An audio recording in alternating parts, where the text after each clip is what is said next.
what's going on in the world today, then you've come to the right place. Welcome to Southern Sense Talk Radio with your host, Annie, the Radio Chick-A-Dee, and featuring Curtis C.S. Bennett and the most interesting guests that you'll find anywhere on internet radio.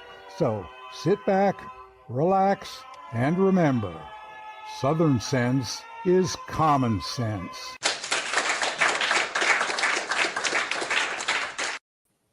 Hello and welcome to another adventure here on Southern Sense. You're listening live to me, Annie Ubelis, the Radio Chick-A-Dee, your host and producer. Right now, my co-host Curtis is out looking for a walker for his wife, and hopefully he'll be able to join us a little later on in the show. We've got two great guests lined up. Our friend from the Epoch Times, Mark Tapscott. Fingers crossed that he will be joining us. Because he's up at Capitol Hill right now following the debate over the budget, whether or not we're going to go into a lockdown or not as of midnight. We also have following that a gentleman from Invest USA. And no, this is not an investment firm. This is a nonprofit organization that provides protective gear to law enforcement and first responders. Matt Letts will be joining us at the bottom of the show. We've got a lot to talk about and a lot to do.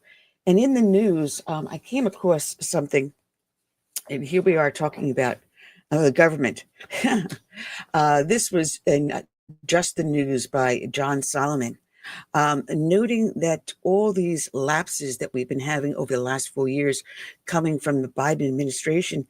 And, you think back, and within weeks of Biden taking office, we had the fall of Kabul in Afghanistan. And what is coming out about that is really frightening. And what brings me to this thought is that just yesterday, Major General Patrick Ryder, in a press meeting, stunned news reporters, especially military magazine reporters, saying that the actual number of American troops in Syria is much higher than originally reported. Now, for the last several years, they've been saying there's only 900 U.S. troops in Syria to help them. Well, guess what, folks? The number is more than double. There's over 2,000 American troops stationed in Syria currently. And this administration has been telling lie after lie after lie. They lied about the Chinese balloon, spy balloon, which went from the West Coast all the way over off the coast of South Carolina, right out my back door, before they finally shot it down.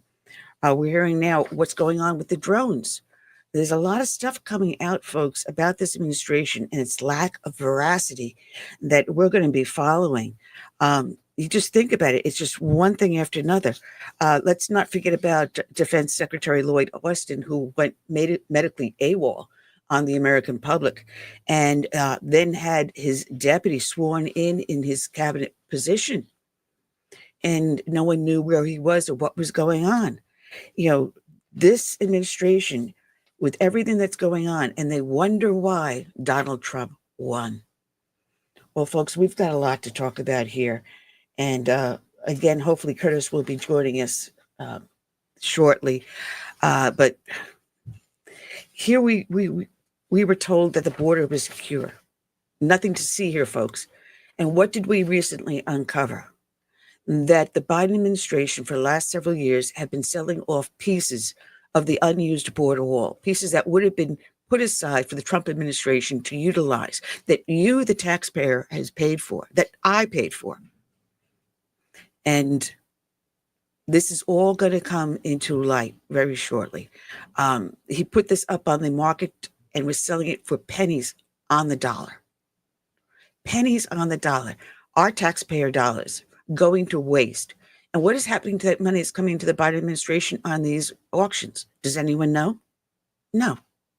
And who's buying this stuff? Oh, that's right. It's supply companies that are buying it for pennies on the dollar to resell back to the Trump administration so he can rebuild the wall that Biden has been tearing down. Folks, we got to wake up and smell the coffee. We've got to stop these lies that are going on in D.C. And there's a lot to be said about this DOGE committee that's being put together.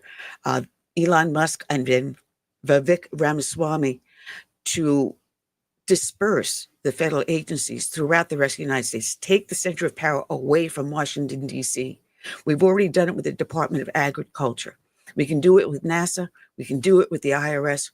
We can do it with just about any agency.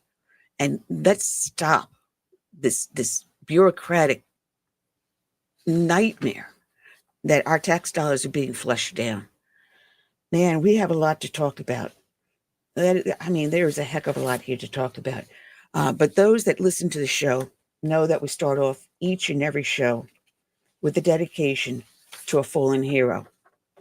And today's dedication is going to go out to Deputy Sheriff Bradley J. Reckling of the Oakland County Sheriff's Office in Michigan. His end of watch was Saturday, June 22nd. And let me pull up the information here. And here we go.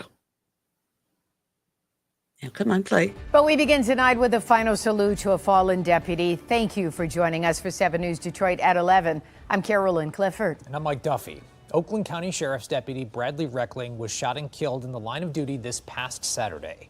He was laid to rest this afternoon with law enforcement from across the United States and Canada coming together in Auburn Hills to pay their respects and to show their support to Reckling's pregnant wife and their 3 little girls. After the funeral, 7 News Detroit reporter Tiara Braddock spoke with Oakland County Sheriff Michael Bouchard, who described today as soul-crushing.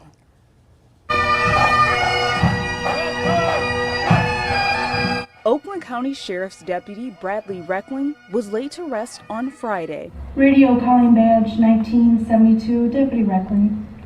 Reckling's pregnant wife and 3 children were surrounded by family, friends, and officers from law enforcement agencies across the country and Canada. I think it means a lot to the family when they look out and realize that, you know, their loved one is not going to be forgotten.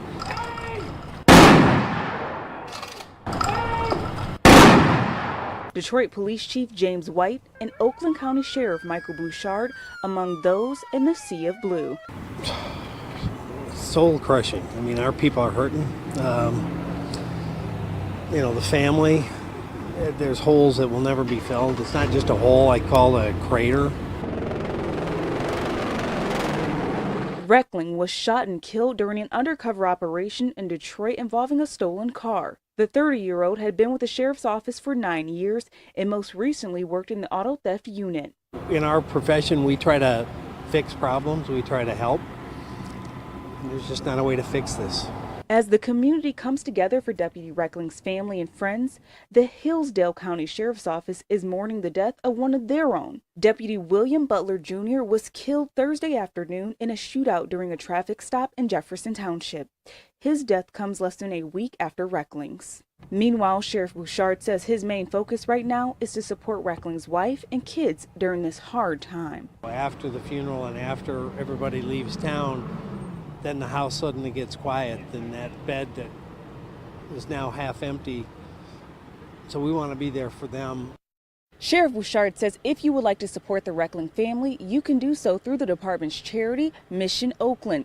Indicate that you would like to donate to the Reckling family, and all that money will go straight to them.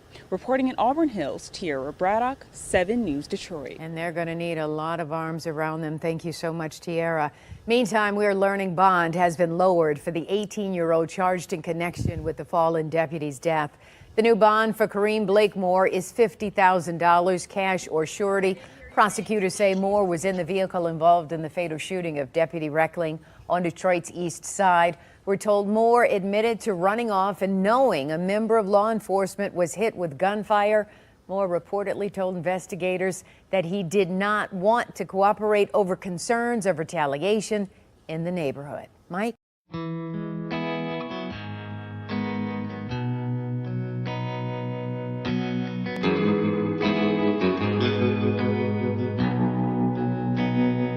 Let it be said, when we finish this race, we kept them free, we led with grace. Let it be seen, from sea to shining sea, beautiful America, living our legacy. Oh, father, mother, sister, brother. Oh,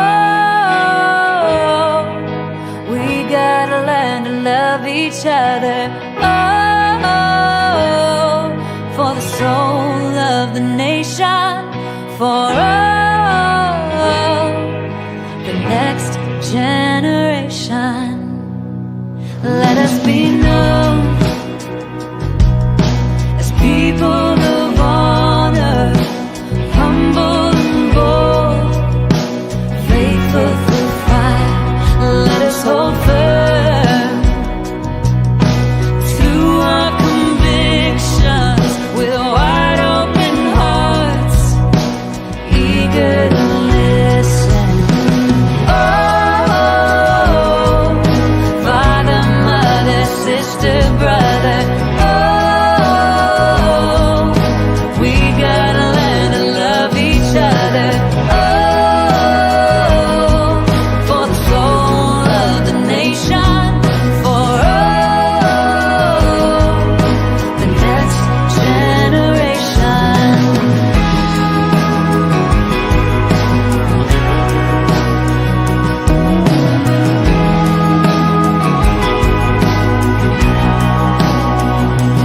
Let us make room. Let us reimagine welcoming voices with true compassion. Let's craft a world with hopes and dreams, challenges known, those still unseen. Oh, father, mother, sister, brother. Oh, we gotta learn to love each other. Oh, for the soul of the nation, for the next generation.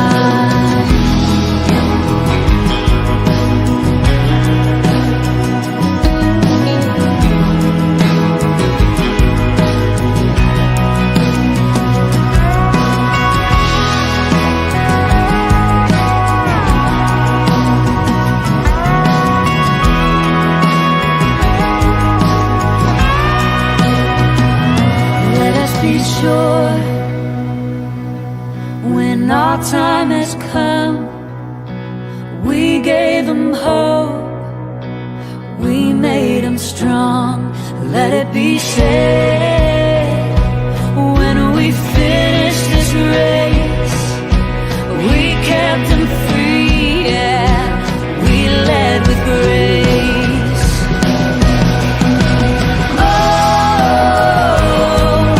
father, mother, sister, brother. Oh, we gotta learn to love each other. Oh, for the soul of the nation, for the next generation. Let it be said.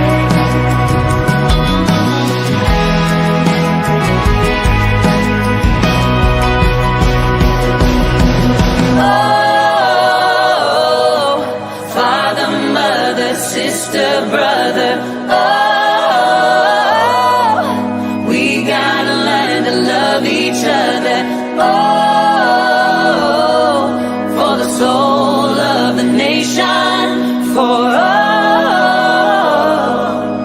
the next generation.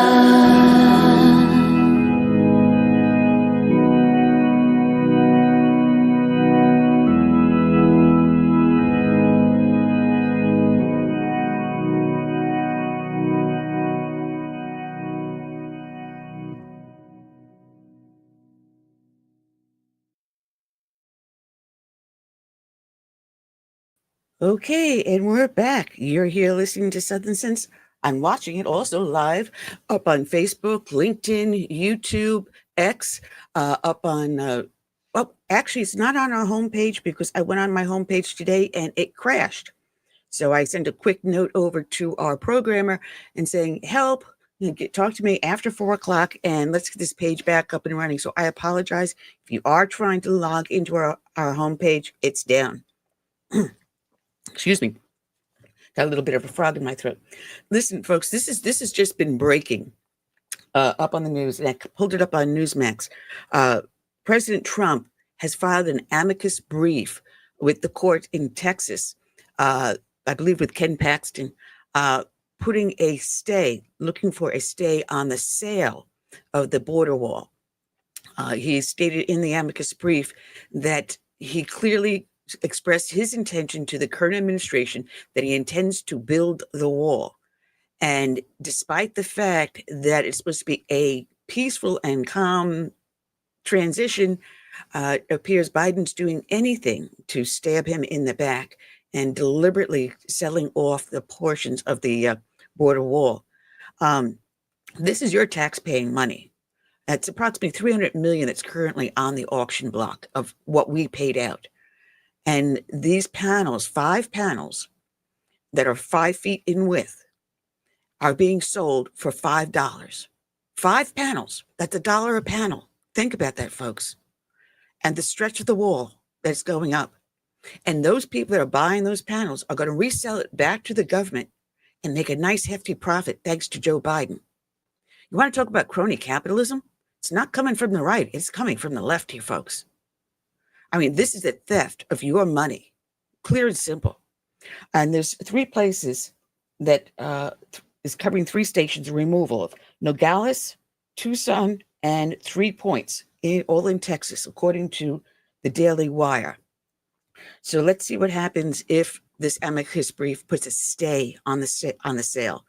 I mean, we're just about 4 weeks away, 1 month away from President Trump retaking the Oval Office. And hold on, folks. It's going to be a bumpy ride. I'm going to tell you that right now. So this is what is happening right now. This just popped up right now. But on the other side, talking about court action, this has a lot of people jumping up and down and saying, yay. The famous Fani Willis has been pulled from the case. She has been disqualified by the Georgia Court of Appeals.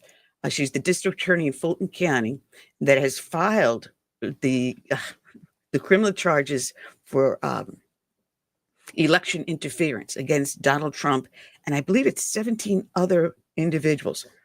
14 of his allies, saying that they conspired to overturn his 2020 election loss.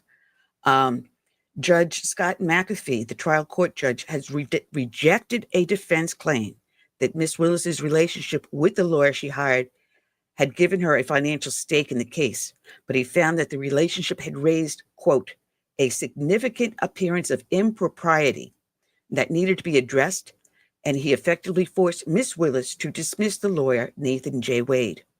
The appeals panel said that Judge McAfee's decision did not cure the already existence of impropriety. Therefore, she has been, by the Georgia Court of Appeals, removed from the case. And if that's the case, then that's the last criminal court case sitting out there against Donald Trump. Now, we'll have to do is see if we can get the conviction, the criminal conviction in New York overturned. And I don't see that being a problem, quite honestly, because the actions of Judge Merchan during this entire thing and of his daughter throughout the entire trial, if that's not impropriety, if that is not a conflict of interest, I don't know what is. So if that goes up for appeal, even though we're talking about the blue state of New York, liberal state of New York, I don't see it standing, quite honestly. Even if it goes up to the Supreme Court, I see it, being dismissed. But what bothers me about this whole entire situation is the fact that we will have a sitting president with a judge holding a conviction over a sitting president. Sentencing won't be done until he is out of office. Therefore, any action he takes as president may influence how Judge Merchan determines his criminal sentence. Think about that, folks. That's the sword of Damocles hanging over President Trump's head for 4 years. Has anyone ever had that power over a sitting president? I don't think that was intended in our Constitution, folks. I don't think our founding fathers ever even thought something like that could ever be held. I don't know, folks. It's going to be an interesting coming 4 years. And right now, everyone out here that I talk to is very optimistic. But with Judge Merchan holding this criminal conviction, now he is not convicted of anything until the sentence is pronounced. So he has been charged with and found guilty of, but he has not been convicted, to be quite honest. So I'm saying conviction, that's not true. He's been found guilty, but yet to be convicted. Under New York state law, you are not guilty. You are not convicted. You can be called guilty, yes, but you're not convicted of a crime until the sentence is pronounced. The paperwork is filed and sealed. That's when a person becomes a convicted felon. At this point, he has been found guilty of felony charges, but not convicted.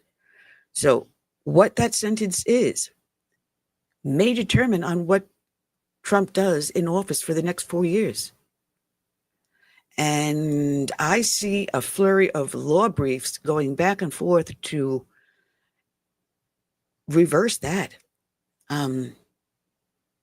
But again, a lot of these appeals can't go in until a sentence is pronounced.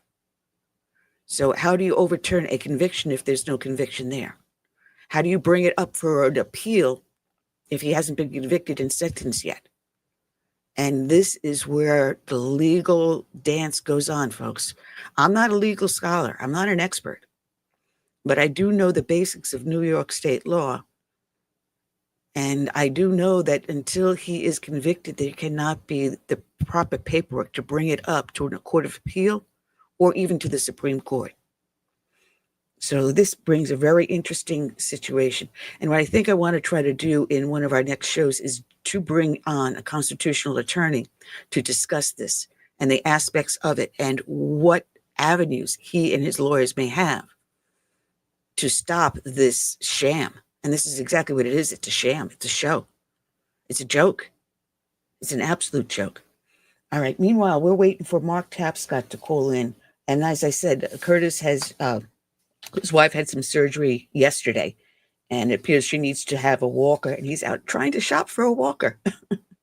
So hopefully he'll be joining us shortly, and our prayers do go out to Carolyn for her surgery.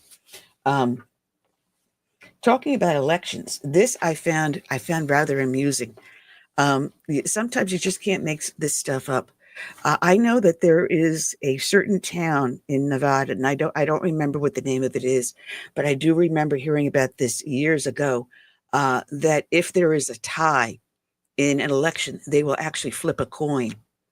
Well, there's a small town in California where an election tie was broken by a drawer of straws. And this was in the New York Times. Jess Bidgood had written about this 2 days ago, and I just thought it was hysterical. And he writes that if you're reading the On Politics newsletter, their journalist is going to guide you through the 2024 election and beyond. So it happens that in California, there was a race that was deadlocked, 3,882 votes to 3,882 votes. So the story takes place in Galt, of all places, Galt. John Galt, Ayn Rand, Galt, California, a bedroom community of about 26,000 people south of Sacramento. It's a small city with many residents that hopes that it stays that way because around it, there's been a lot of growth and they've been resisting it. They've even rejected a proposed casino, and they had a big debate locally over whether or not to open a new gas station. That's how small town they want to stay. Gee, I wish my county council would listen to some of this crap. It's also a place where 3 people were running for 2 slots in a 5-person city council. Tim Reed easily secured one of them with more than 5,800 votes. But when Matthew Pratton and Bonnie Rodriguez tied for the other seat, the city found itself in a quandary. So they really didn't know what to do. And, tied elections are nothing new in America. And usually you get a tied election, okay, you go for a runoff. Well, these two individuals didn't want to see a runoff, and they were asking for another way to do it. Because let me see if I can find, because I think it was something to do a runoff for this small town. I believe it was something like 165,000 to do a runoff. And, here they are, two newly running for the city council. The one thing they wanted to show is, fiscal responsibility. And I do give a good thumbs up to these two individuals to uniting on this. Turns out they were also good friends too. So over the years, they've been settled by coin flips, drawing names out of a bowl, and even a quick game of poker in different places around the country. But, these two decided they were going to ask another individual to look up and see what the story is. Pratton, 62, is a longtime resident of Galt. He once owned bicycle shops and a photo studio in town and spent 15 years coaching the local junior varsity football team. Rodriguez, 52, is a former publisher of the Galt Herald, the town newspaper. And after 20 years of attending civic meetings, she decided to try her hand at making local decisions. They're both Republicans, although the seat is nonpartisan. As I stated, they are also friends. And because ballots are counted so slowly, it was going to take a while to know, who had tied. So the initial count showed Rodriguez about 120 votes behind Pratton. But by the time the election was certified, they were stuck at 3,882 votes each. And they decided on the what ifs. And they also knew that some people didn't get their ballots in on time, and they knew they wouldn't count. But they said, listen, they wanted something to do that was honest, that was fair. And he said that he had only raised about 5,000. It was not enough in his campaign to put towards a runoff. So they decided to ask the public. They spread the word out and said, tell us what you think of a way to break this tie. And one person suggested that the two of them chase chickens. Someone suggested that they wrestle in Jell-O. So what they did was instead they turned to the city clerk, Tina Herbert. And she knew that the town of Galt had rules on this. So she went all the way back, and she went back through the books, and she found that, here we go. I'm speed reading through this. She thought that they said that they would actually, the result would be that they would draw straws. Now the question began to be, who would draw the first straw? So instead of, doing another debate or whatever, they decided on a coin toss. So they said, okay, fine. Whoever won the coin toss will draw the first straw. But to make it fair, they brought in the chief of police, and they said, he's going to hold the straws. So if he holds the straws, it's going to be fair because he's nonpartisan. So they said, instead of having 2 straws to draw, they'd have 3 straws. 1 long, 2 short. And whoever drew the long straw would get the seat. So Pratton drew the straw first. He drew the long straw. Well, as it turns out, he got the seat. But in the interim, someone else resigned their seat. So Rodriguez did get the seat also. So instead of one winning by the draw of a straw, the other one won by default because someone resigned. So the town of Galt has now 2 new seats, and it was drawn by a straw. Let's bring in our guest, Mark Tapscott with the Epoch Times. Good afternoon, Mark. How are you today? Good afternoon, Annie. How are you? Did you hear from the town in California, Galt, that actually decided the tie was drawn by a straw? I heard you talking about that. Talk about finally having a little civility in our elections. Yeah. I don't think that's the first time that kind of thing has happened in this country. I think that happens. I wouldn't say often, but it certainly is not a totally strange occurrence. Well, I know that there's one town in Nevada that does it by the flip of a coin. There's another does it by playing a hand of poker. So there's always different creative ways. But I just thought, it's just funny by pulling the straw. Yeah. And in today's thing where, steal the vote and everything else, this one town came up with such a creative idea. Yeah, it's hard to steal the long straw. Hey, listen, what is going on with this budget debate? They're up to Plan C, and that's what the last I heard. They're going to have a vote here sometime later today. And, Speaker Johnson seems to be cautiously, carefully, oh boy, Lord, please let it be passed, confident. Well, last I heard, they were splitting it now into 3 different spending bills. Have they done that? Well, that's what they were going to do earlier today, and it looks like now they've decided not to do that, to just do the one. But to be honest, Annie, things have changed every, they've changed over 15 and over minutes. And over again. Yeah. And it depends on who you talk to and who they talked to 10 minutes ago, so you get a lot of inaccurate stuff coming out. And, when we get the vote tonight, my expectation based on what I'm hearing is that it's just going to be basically keep the government open and functioning until January 3rd when the new Congress comes in, or a little later than that, and some disaster aid. And that's basically it. Well, I also thought that Van Orden was going to put up a resolution that if the thing does not pass, that Congress does not take a paycheck. I've heard that, and that's been proposed before. I don't think it was Van Orden in last year, I think was when it was. It might have been Chip Roy, but that's been proposed before, and I wouldn't hold my breath about it being adopted. No, I wouldn't either. But it's going to be interesting because now I was telling the public that just before going on air, Trump filed an amicus brief to stop the sale of the border wall materials. Yeah, I hadn't heard that, but I'm not surprised.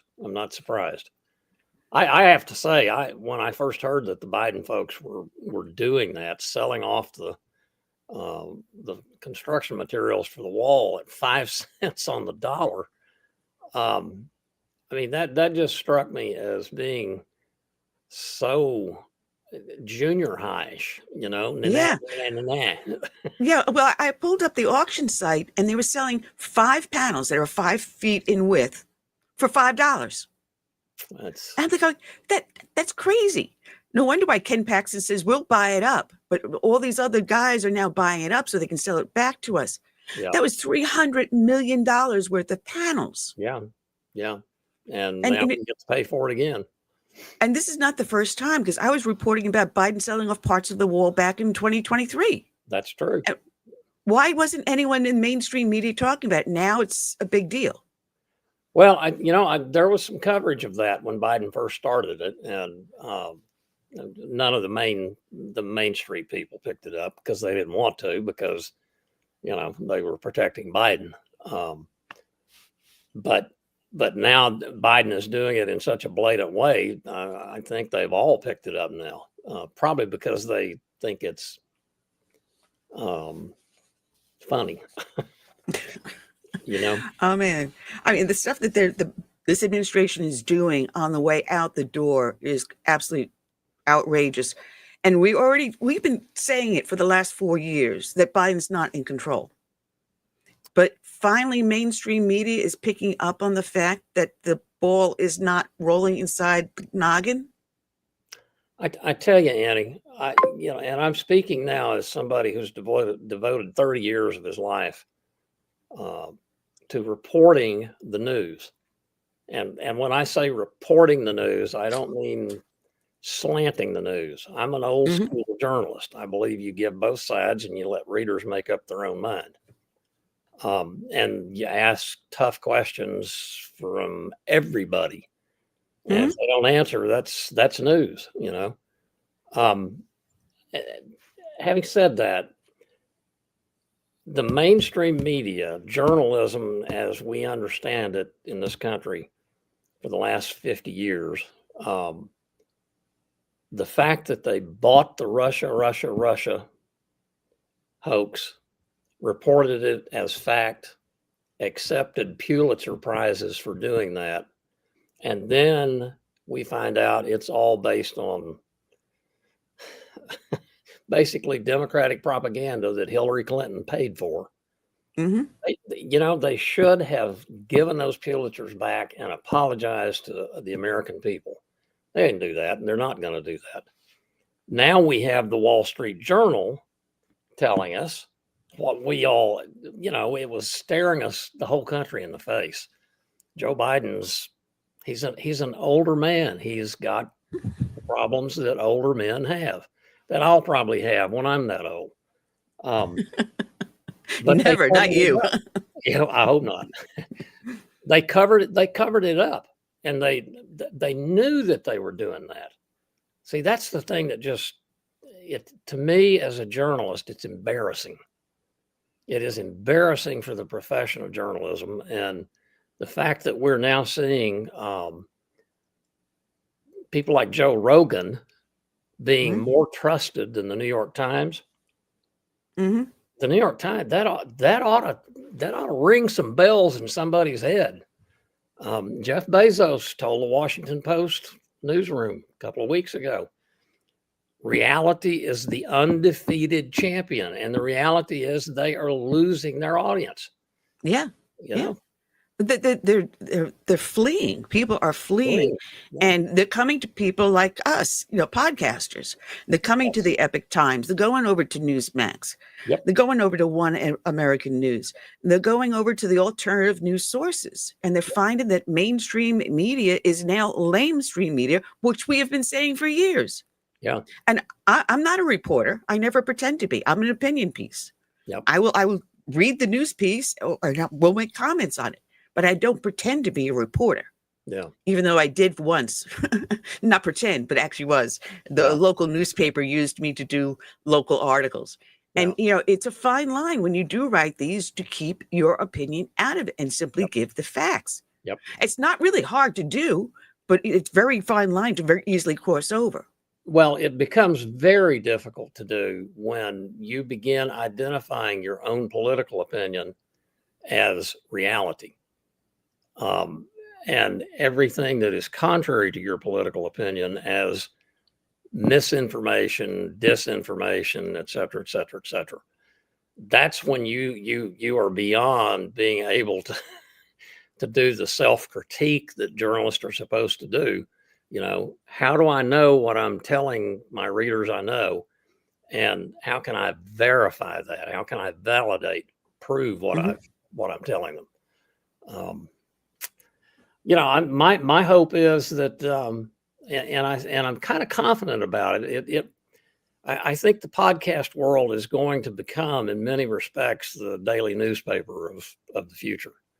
And boy, there's a lot of podcasts out there, Yeah, there is. And I mean, starting 15 years ago, there was a bunch of us, but not as many as I see now. And 15 years ago, it was blogs, and we all thought blogs were going to be the daily newspaper of the future. But then podcast all of a sudden jumped up, and I suspect that's going to be that. It'll be some form of podcasting that becomes the dominant theme. Yeah, I see that. But there's also Musk and Vivek are putting together a podcast themselves for DOGE. Yep. Can you imagine now the public input and telling them where to cut and how to? I tell you, Annie, yesterday to me was an absolute landmark when Elon Musk and Vivek Ramaswamy say that 3 times fast. Yeah. When they put out their tweets, their ex post, blasting the 1,500-page Christmas tree that got blown out, the fact that had such a devastating impact and killed that bill, that bill was what the establishment in DC wanted, because it was a Christmas tree. It kept everything going. It didn't cut spending, and it was presented at the last minute, so nobody had time to read it all. And it was the fait accompli. You either vote for this or you're going to have the government shut down, and that's terrible. We can't have that. That didn't work this time. Didn't work this time. That's why we're now to alternative C, because they've got to figure out a way to do it that's not the old way.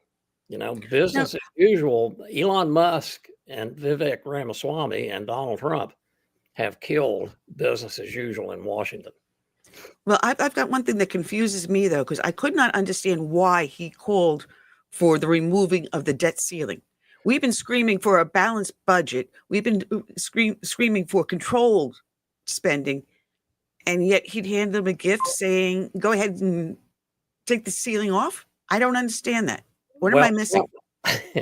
Trump is I haven't talked with Trump, so I can't say that this is with no question. This is how he's thinking. But my assumption is he doesn't want to have the Democrats in Congress with the leverage that comes with having to vote repeatedly over and over again on increasing the debt limit.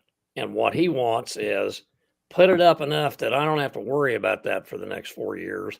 And then they can focus really without distraction and without the Democrats having that form of leverage against it on cutting the size of government, getting rid of the waste and fraud, cutting out programs that don't work, getting rid of things like DEI in the budget, and basically saying, I don't want that distraction. And that's a political judgment that he's made. I'm not sure that I would have made the same, but he's the president-elect. I'm not. 1 month. 1 month. 1 month from today, 12 noon, he'll be raising his hand. And I had mentioned this to someone else. What is scary with all these drones that we have flying over, what security they would be putting up there for the inauguration. And you've been to them. I was there to Trump's inauguration. I mean, that is a massive mob scene. I mean, it stretches for miles. And the crowds that move, because we were about, I think, 4 blocks behind the Capitol. I mean, it was gorgeous. Yeah. You stepped out on the sidewalk and there was the Capitol all lit up and right in front of us. And we walked from there all the way over to the mall for the inauguration. And I know the crowd. Yeah. And just trying to do the security for that and have to worry about drones overhead. I'm afraid. I actually am afraid something would happen. Yeah. It has been suggested by, I forget the woman's name. She's a whistleblower in the intelligence community. She says she will not be surprised if on Inauguration Day there is a drone attack on the inauguration. And that would be catastrophic, for this country. Yeah, we had the balloon from China that came across from the West Coast all the way over here to South Carolina. And finally, once it hit over here, they finally took it down. But we've had all these drones, and it's supposedly they know what it is or they don't know what it is. They know who has them. They don't know who has them. They know what they're for. They don't know what they're for. This is the craziest thing I have ever seen in this nation. It absolutely is. The description has been laughable from the beginning. We don't know who's launching them. We don't know whose they are, but we know they're not somebody who's out to hurt us. And, there have been 36,000 plus young Chinese men of military age that have entered this country illegally in the last 4 years. And it wouldn't surprise me to find out that a bunch of those people are drone operators and they're collecting target information. There's a lot of them that were saying they see them primarily over areas that are owned by Chinese. And that is what is really scary.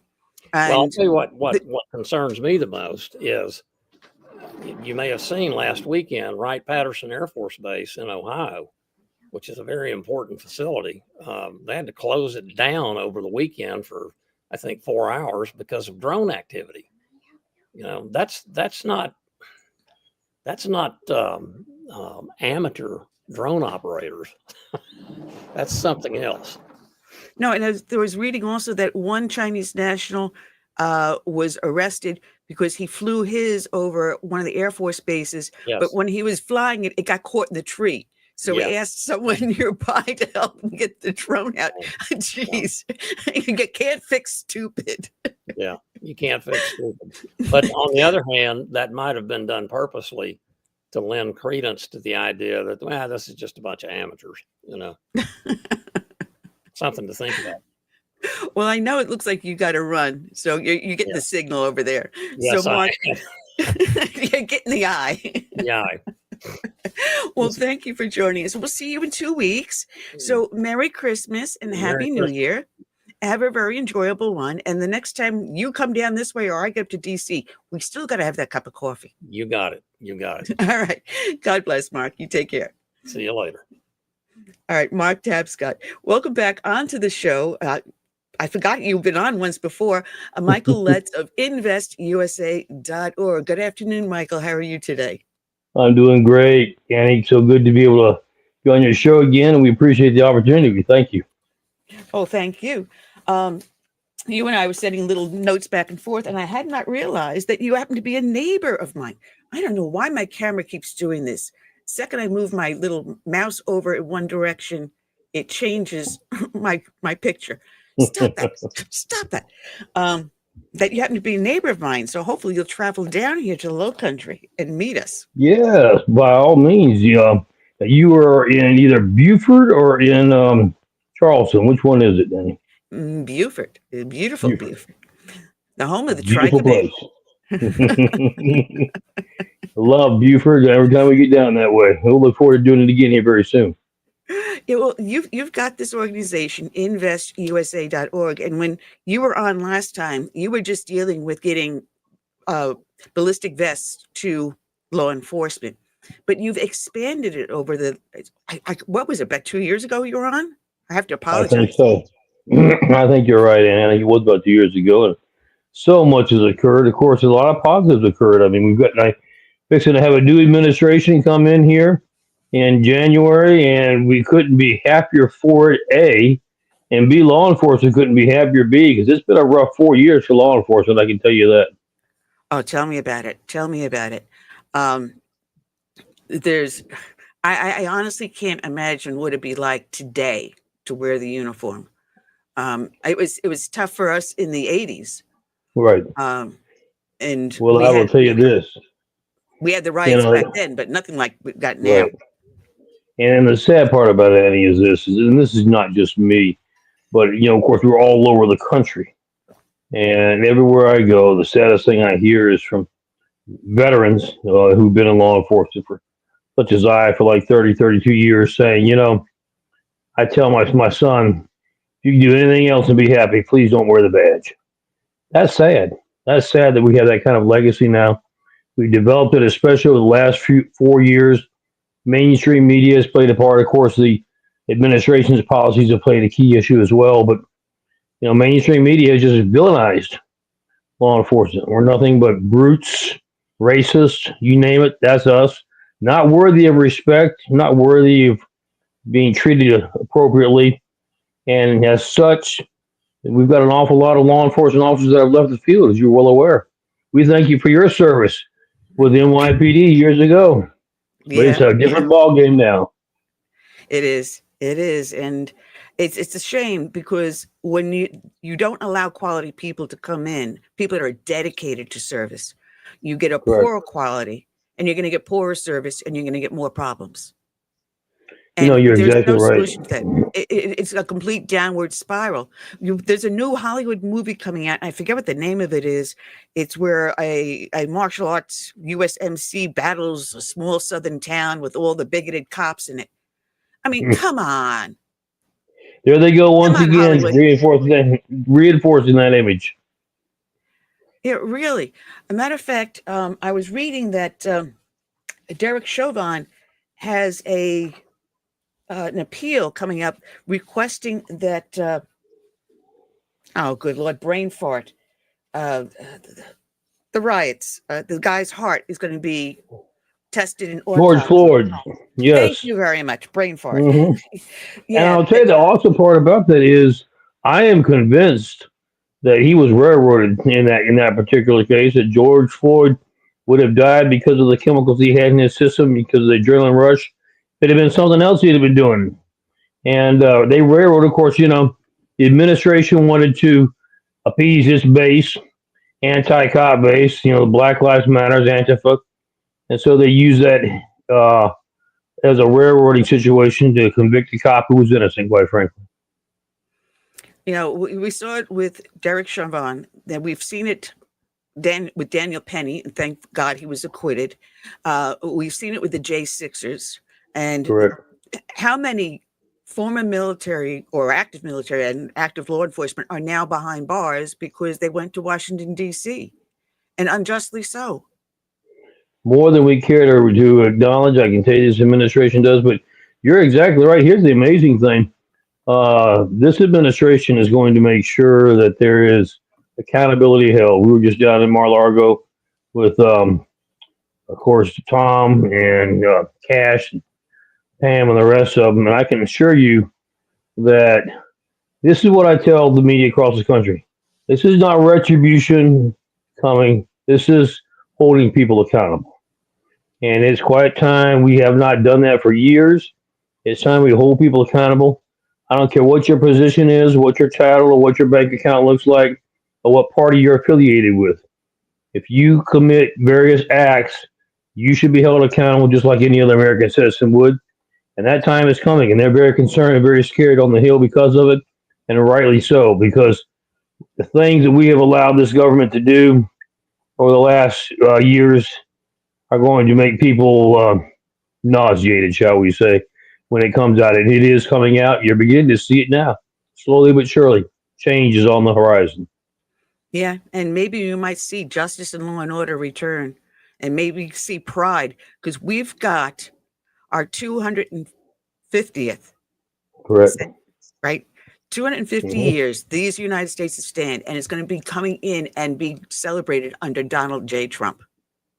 I couldn't think of a better person to celebrate it under. I'm just excited. I know the president and I have talked quite a few times, and I'm excited about his stance for law enforcement. He understands that we have to restore respect and dignity for law enforcement if we're going to have a country that has law and order. One of the things he clearly understands, you won't get that respect unless you hold people accountable. I tell people this all across the country, and I hear it. It's been frustrating for the last 4 years, but we're fixing to change it now. Even if something comes out, don't worry about it. They won't do anything to them. Nothing will occur. That is a sad indictment on our society now. You are beginning to lose respect for law and order. You'll fall into chaos and anarchy if you're not careful. And that's why the president feels it's so important to hold people accountable for their actions. And that's coming down the pike. We're starting to see it now. Well, I want to talk about your mission statement on Invest, because now you've gone from doing the protective gear, but also getting the values and the stories out. Man, Correct. I wish there was something like you guys around when I retired, because here you retire and you don't understand what PTSD is, and you're dealing with your injuries as you come out, and there's no one to talk to. There's no place for us to go. You're exactly right. I tell people this: you have to look at it in this fashion. First of all, just giving you statistics.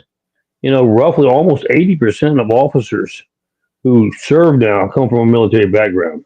So many of them are coming out of experiences in Afghanistan, Iraq, and others. So they've already got PTSD to begin with. And if you didn't have it, you will have it because, quite frankly, you see the worst of the worst on a continual basis. I tell people one of the great things about Invest is we ask people to tell a first responder, thank you for your service. They don't see that. What first responders see is they get criticized and see nothing but the worst of the worst. No way to deal with that stress and frustration. We have the highest divorce rate. Right now, we have the highest suicide rate we've ever had in history. We have the lowest morale, unfortunately. And it's because of the fact it's a package deal. We've got an administration that's pushed narratives to be against our first responders. What kind of policies? It's amazing to me, Annie. You get city councils, mayors, governors, etc. They want to dictate the policies that law enforcement should do, but they've never had a badge on in their life. They've never been involved in a high-speed chase. They've never tried to even apprehend an assailant. I tell people this. They get policies. Well, you can't use this kind of force. You can't use your right hand. You got to use your left hand, etc. When you're in a life and death struggle, do you really think you remember any of that? Because all you're concerned about is can you get home to see your kids? And to penalize law enforcement officers because they didn't do it the way you thought they should is a travesty. You want to wear a badge, you want to be involved, you want to know what's going on, that's one thing. If you want to sit there as a bureaucrat and try to dictate something you know nothing about, shame on you. And that's what we've got as the first thing. Second problem we've got is we don't recognize what first responders go through. As I said, dealing with the worst of the worst on a continual basis. The stress level. How come we're not doing more to provide services for our first responders, for mental counseling, etc.? We're not talking about somebody's off the rocker. Anybody that deals with this kind of stress has haunting memories because of it and can always use a helping hand. What's wrong with giving a helping hand? I tell people this all the time across the country. We don't pay them anything to begin with. You don't get to become a millionaire. You don't get a wealthy lifestyle by being in law enforcement. The least you can do is take care of them and help provide for their health. That's the minimum we ought to be doing. And then, of course, the third thing is equipment. But one of the things is psychological services in many departments, that becomes a stigma. It does. We call them the rubber gun squad. So you're dealing with an issue, but then now you're penalized because you're dealing with the issue. And well, it's got to be the wrong way. So there's got to be a way to do it where it doesn't penalize. Because a lot of times it'll cost you a career move too. For saying that I tell people this. We have a program in Invest. It's called Bless the Vest. What it does, we're asking every house of worship to adopt an officer. Bring them into the service. And the officer doesn't have to be a member, not even considering whether they need to be a member or not. Bring them into the service. Give them a vest during the service. Pray over it. Bless the vest. Give it to him. And then tell that officer that this congregation stands behind you in prayer. Our doors are open for you and your family 24/7. You don't have to be a member.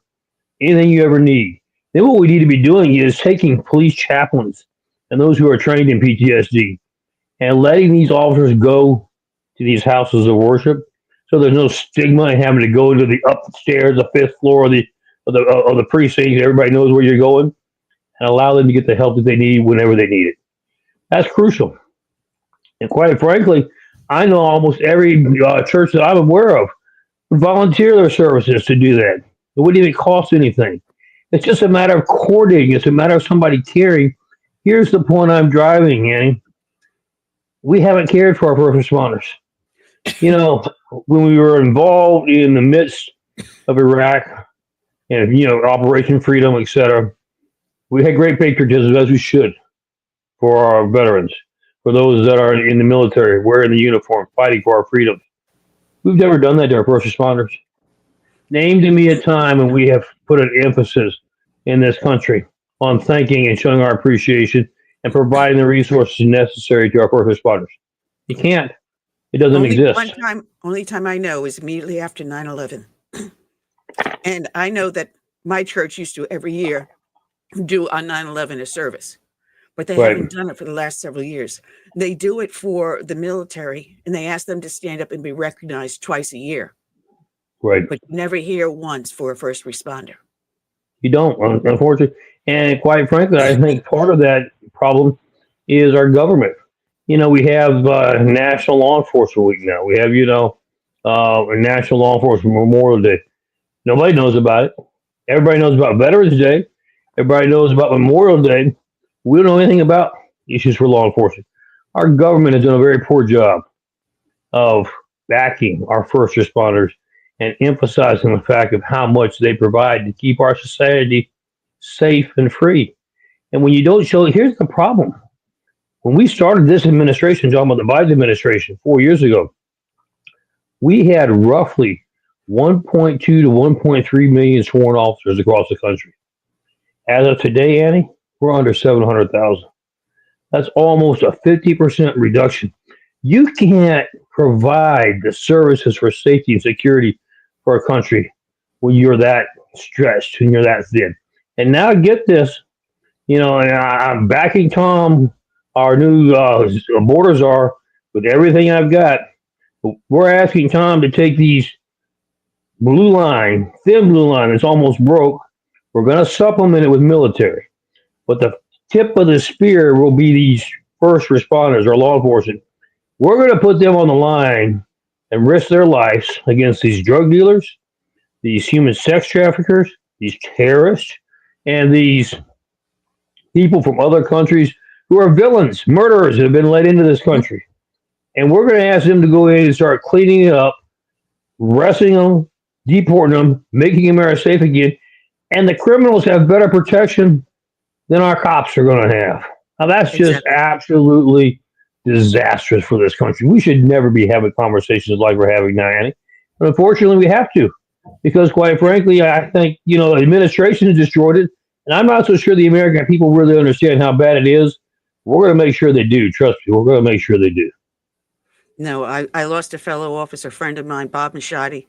The person that murdered him was deported 3 times by an ICE agent that I know very well. 3 times was escorted across the border. He came back and killed a police officer. Eddie Burns, if you know that name properly very well, was a friend of mine. He went to the academy. He was in my sister company. He was the tallest in the company. I was one of the shortest. So when we did the runs and the reverse, we were stepping on each other's feet.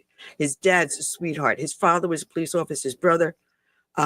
He was killed on the orders of a drug dealer. And I can tell you the details on that one that the public doesn't know when I see you and why that went so wrong. A lot of things changed after that. I mean, you've seen a lot, I've seen a lot, and we've got to turn this around. When we have our military veterans homeless and being kicked out of housing to allow homeless to come in, illegal immigrants, yes. Thank you. Illegal aliens. Yep. I agree with that word even better. Yeah. If we allow them and we give them debit cards and we give them clothing and we give them food and we put them in our schools and we leave our veterans outside and we ignore the needs of our first responders, we've got this, as my friend says, bass backwards. No, there's no question, right? And what is so frustrating is we continue to do it. Even Biden now in his last days wants to shove through additional billions of dollars in aid to Ukraine. You name it, he wants to send it. But not once when he was first elected. Remember, of course, because he's running, trying to get everybody's support. Oh, we support our first responders. When I get to be president, we're going to make sure we provide additional resources. They've never done it once in 4 years. Not once. And they're not going to do it because they've only got a month left. They're still not going to do it. And we, the American people, are watching our tax dollars be squandered. And then we have issues, just like you said. We have homeless veterans, homeless law enforcement that have been injured medically and are not out of the line of duty. We can't take care of our own. We can't provide for the mental capacity needs that they have for PTSD. We can't provide for the equipment that we need. You and I both know we can do it for 1/10 of what we send overseas. And what's so insulting, Annie, is we give all this aid to countries that hate us. I mean, well, we send it to Lebanon, we send it to Syria, we send it to Iran. I mean, how many billions? $6 billion did Biden send over to Iran? Those people can't stand us. They shoot you and I as if they didn't have anything better to do. And yet, right now, they just admitted that it's not 900 American troops in Syria, it's 2,000. They just said that Exactly. yesterday. Oh, gee, I'm sorry, we miscalculated. And you know the sad part about it, if they're miscalculating that bad, what are they doing to provide the necessary comforts and aid and security and for those 2,000? They didn't even know that that many more over there. So how are they? You know they're taking care of them. They're not. We have, as you said, this government has so ass backwards that the American people rose in disgust and elected a new administration, the Trump administration. Now, what are we doing with the Trump administration? We've got the right programs, we've put the right people in place, but now we're having to fight our own party. We've got rhinos, we've got you name it, establishment Republicans that are trying to make sure. Well, I don't want him to get too much credit for doing anything for this country. People are going to start expecting us to actually work. That's what blows my mind. You can go into Congress as a pauper and leave as a multi-millionaire because of the way the system's established. It's time to drain the swamp, abolish the system, and start over again. Absolutely. Absolutely. And I'm 100% in agreement with you. What our biggest problem is the entrenched bureaucrats. Because once they start to pare down these organizations, all right, well, you can tell them these are the new rules, but what are you going to do to make them enforce the new rules? And they've got the civil service union, and I don't even know why in the first place we have a civil service union. There's no need for it. They've got every single law and regulation in place to help preserve their job, but what a union does is prevents us from firing them. Correct. Well, they make sure that they do that because here's what's the saddest thing that I tell the country, as we all across the United States, is our civil servants are not servants. They're civil bureaucrats. They've got a good thing going. They make plenty. They don't do much. And they have the authority to make sure it stays that way. And so they can clap and applaud if Trump comes into that. It's not going to change their outlook. They're going to protect their kingdom, their fiefdom, any way they possibly can. And their kingdom and fiefdom is causing this destruction to fall into chaos and to ruin. If this country meant enough to found it 250 years ago, I think it means enough to continue to fight to keep it free. And we've got an opportunity now, but I keep telling people, don't be all excited. Look what happened in November. I'm so excited. And then decide, now don't talk to me anymore about it. It's over. We've done our thing. Let's move on to something else. The work is just beginning, and it is just starting. And it's going to get nasty and mean as we try to move these entrenched bureaucrats out of their seats. And the worst part is we're coming to the end of the year. And if these various departments don't spend their entire budget by the end of the year, their budget next year is going to be reduced by the amount they didn't spend. So now they're in a spending blizzard. I mean, no our question. tax dollars are going out the window left and right, and we're not even aware of it. It's one of the things, of course, me serving in public office for 30 some odd years on council, I see it firsthand. I've never seen a job where you get rewarded for wasteful spending. Mm-hmm. And that's exactly what we have. I love what you said because that's how it works. We give you $100 and that's your budget. If you don't spend all 100 and actually come back whining and say you need an additional 10, make it 110 for next year, they'll cut your budget. So instead of rewarding you for spending 90 instead of 100, reward you for saving 10, you get penalized. Bureaucrats learn that real quickly. Why do you think we have a $35 trillion debt when we have a mindset that spends, and doesn't make any difference if it helps the American citizen or not? Just spend. That's all you need to do. Just spend. What a tragedy. I remember, I don't know if it's, I'm just that old now, but I remember over 25 years ago, we were watching the debt clock climb up to 1 billion. And in 25 years, we're now in the trillions. 35 trillion. And climbing faster than a speeding bullet. And it is insane. And somewhere along the way, we have to rein in government. And it's going to hurt people. It is definitely going to hurt people. I'm sorry. We have someone, I forget what state it is, it's being sued. Was it Georgia? I forget. Because if you're on welfare, it's work to welfare. They're saying, hey, if you're going to get government assistance and you can work, we're going to find a job for you. Oh, no, you can't do that. Oh, no, I'm sorry. You have to prove that you economically need food stamps. You can't just say, well, because I just said so. Right. Those are entitlement programs. I'm sorry. I paid into Social Security. You paid into Social Security. When you get your Social Security check, they deduct the insurance fee for Medicare, A, B, C, and D. So we are paying for our Medicare. Those are not entitlement programs. Social Security supplemental income is not Social Security. That's a separate program. Medicaid is not Medicare. So guys, when you talk about entitlement programs and cutting them, look at the real problem. Look at the Section 8 housing. Look at the food stamps. Look at the welfare checks. And look at all the other little government benefits you get for whatever. You pricked your finger and next thing you know, you got $1,000 check. I'm sorry. Somewhere along the way, we've cut those programs and make people self-reliant once more. I love what you just said, Annie, self-reliant, because the entire philosophy of the far left liberal progressive movement, I call it communist movement, has been this: to make our society dependent on government. You can't make it on your own, so you have to be dependent on us. Oh, by the way, if you don't vote for me, you're not going to be getting your entitlements. So you better make sure you vote for me. We're going to continue to keep you alive. But here's the interesting part: because we're dependent on government, government can at any point in time decide, I don't need you anymore, and they can cut you loose, and you'll be in deep trouble. It's the only program I know of. I'm using our welfare program. It was meant to be: if you're in trouble, let me help you get back on your feet and become productive again. It went from that to let me make sure I give you money, and if you decide to try to get on your own, we're going to penalize you for it. Just like with the unwed mothers. If you have more children, we give you more money. If you decide to become a family and bring a man into the thing, all your benefits are gone. That's it. It's tough. Yep. What a backwards system. It's time to just revitalize and redo the whole thing.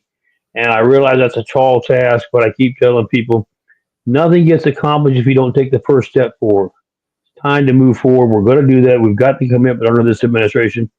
People say, are you going to be able to clean it up? I'm honest. I don't know. We're going to give it a shot. I can promise you that. And it's going to be changed for the betterment. At some point in time, we're going to clean it all up. You'd be surprised at how deep the dirt lies. I'm not so sure you can clean it all up in 4 years, but we'll do our best. That we will. I had mentioned Eddie Burns earlier, and there was a reason why, because there is a federal grant program named after him, the Eddie Burns Memorial Fund and Grant, that where local agencies, if they need additional money for personnel to hire or for equipment or for counseling and other education, that is there. So I just want to get my voice out there to let them know that the Eddie Burns fund is specifically for law enforcement agencies like yours, like mine, like the small guy down the street, so that we can use that. Nope, very few people know about that. I didn't know about it. I will happy to send you the link. But Please. Yeah, it was put up by that, and it does also go into guidance, into other with the counseling and things like that. So it encompasses a large area. But originally intent was specifically for police departments, law enforcement agencies, for personnel and for equipment, and it has expanded. Well, you see, what we need to do, and I'm sure there are more programs like what you're talking about, but knowing what half of the agencies, 3/4 don't know anything about it. We need to have a directory of what is available, how to access it, and then also have a partnership with the private sector, which is what we do with Invest. Because I really feel that one of the key things that has come out of Invest that I certainly didn't have enough foresight to envision is how much it does for the officers to know that their neighbors support them and they're giving $5, $10 to make sure that they're safe and can do their job. It really does a tremendous thing for morale. What we've got to concentrate on now, and it's a big task, but we have to do it, because over the last 4 years, making law enforcement such a negative. I told you how we're almost halfway down. It's not just that we've lost almost 50% of our officers. We have nobody wanting to wear the badge anymore. We first started talking about in my career, when I first started in law enforcement, you have 100 openings, you had 3,000 applicants. Now you have 100 openings, you get 80 applicants or 70, and probably 80% of them are not worth anything. I mean, you don't even have to interview them because they're not worth anything. So you've got nobody that wants to wear the badge anymore. We're going to have to do some things differently. One of the things that Invest has got put together is we're looking to do charter schools for first responders all across the country.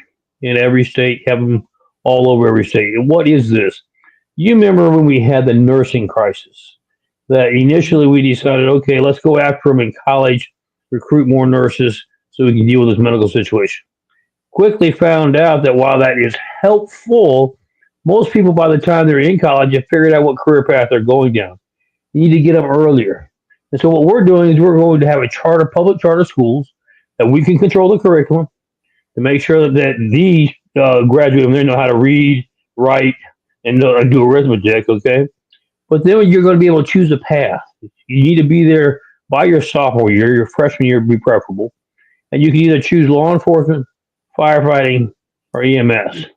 By the time you graduate on your senior year, you'll have your GED, be the first thing. Second thing is you also have an associate's degree because of the fact that we're teaching college level courses as well. And you'll be certified in whatever track you pick. If you pick the medical paramedic, you'll be a certified paramedic at 18. Be able to go get a job on an ambulance squad as soon as you walk across the stage. If you choose firefighting, you'll be a certified firefighter. You go with any firefighting company. If you're law enforcement, you'll be a certified class 3.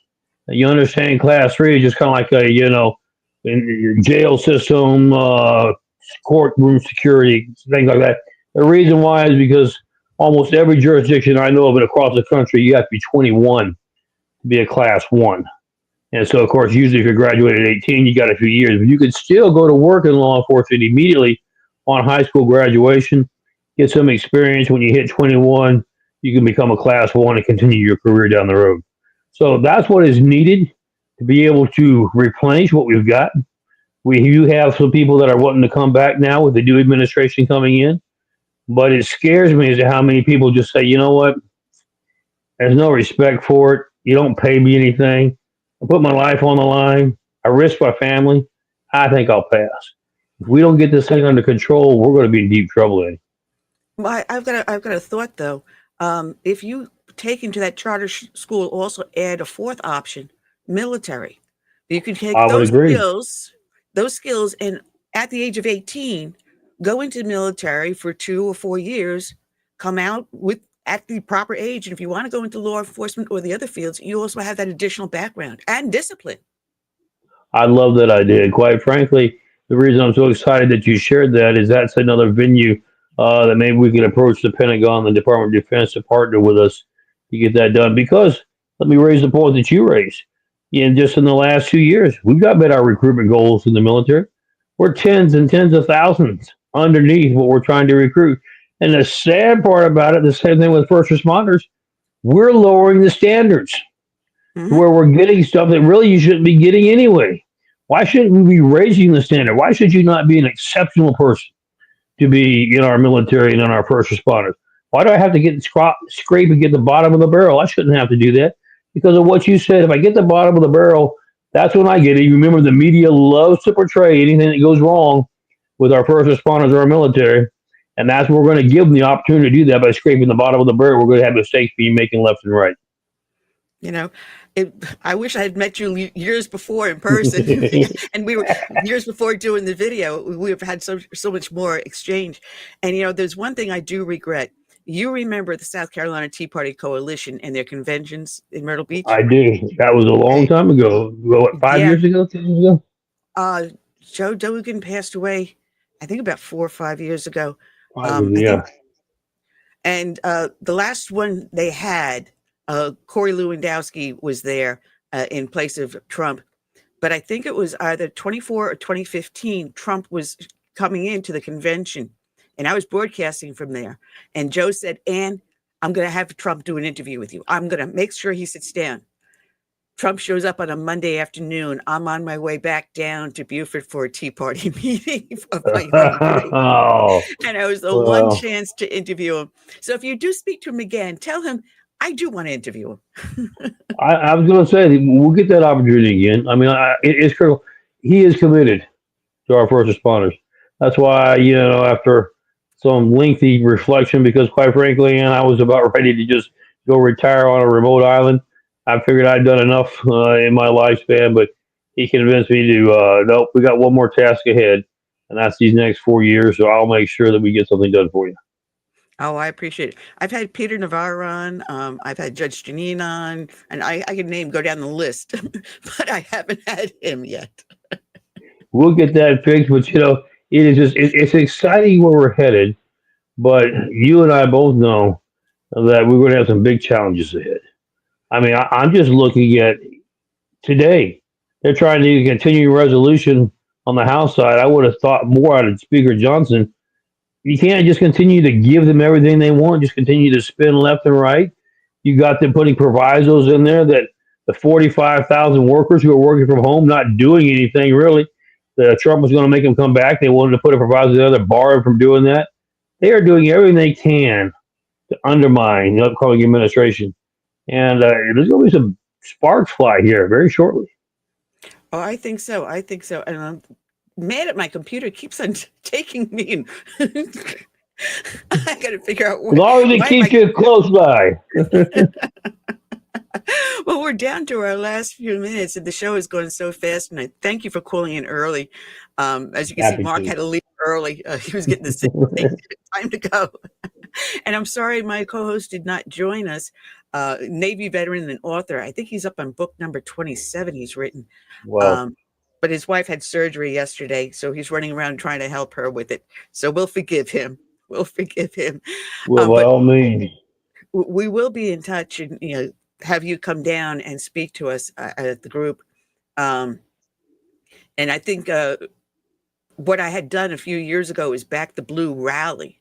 And I think it's time we do another one. It's time we do another. Giving a couple quick things that we've got. We'll talk about it maybe at a later date, but we've got a movie coming out, Trace 4.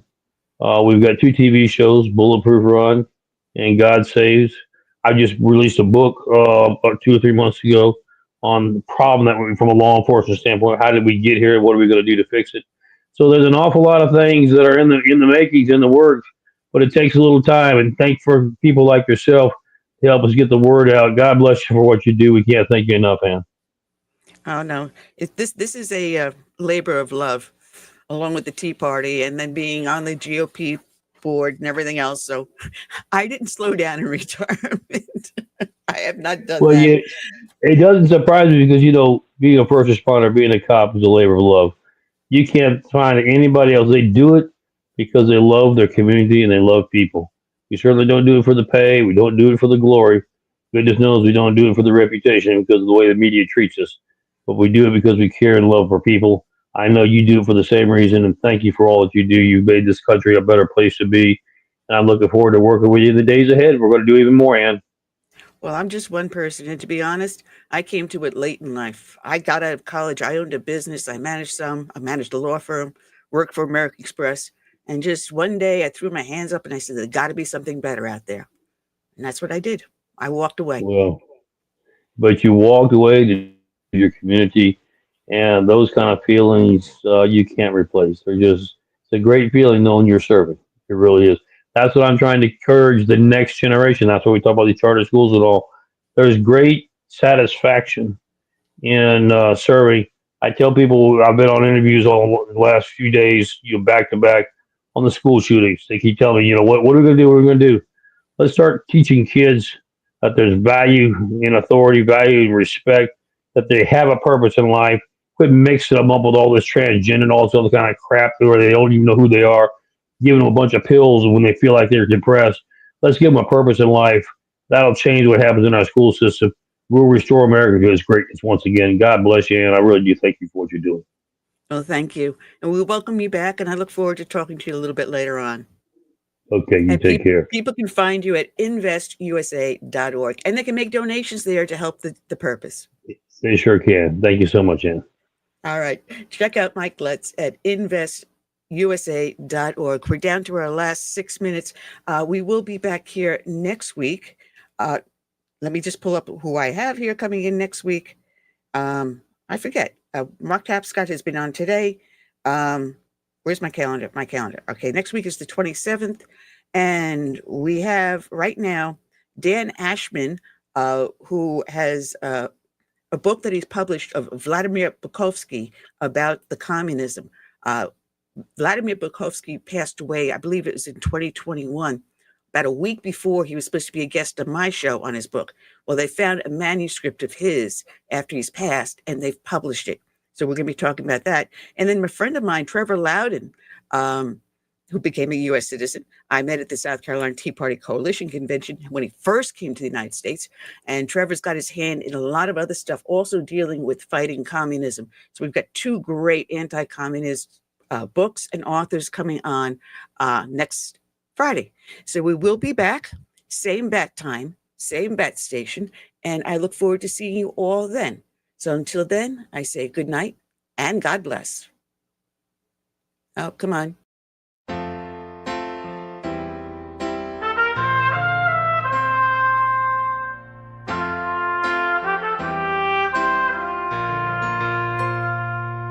I'm praying for this land I love, America, America, the home of the free. But there are people making plans to change America. They've no respect for her or what matters most to me. That's why I stand for the flag and I kneel at the cross. Long for the friends I have loved and lost. And I still believe in God we trust, and the freedom our forefathers granted us. I hope it's not too late to save America.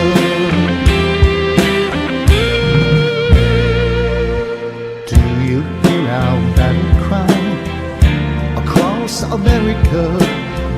We've got to rescue her. You know it's up to me and you to see the truth behind their lies. Don't change America. God bless America and the red, white, and blue. That's why I stand for the flag and I kneel at the cross. Long for the friends I have loved and lost. And I still believe in God we trust, and the freedom our forefathers granted us.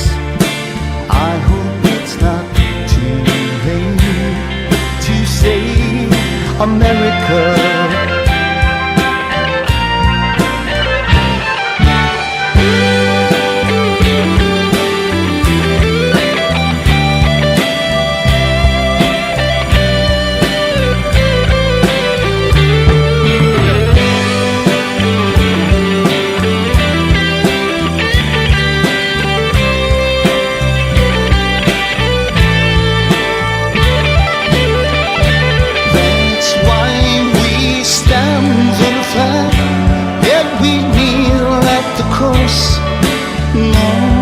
For the friends we have loved and lost, and we still believe in God we trust, in the freedom our forefathers granted us.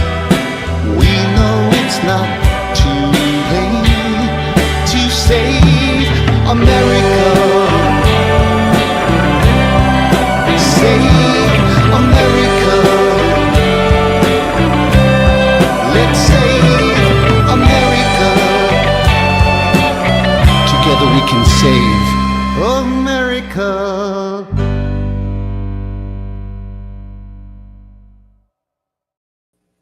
Well, thank you for joining.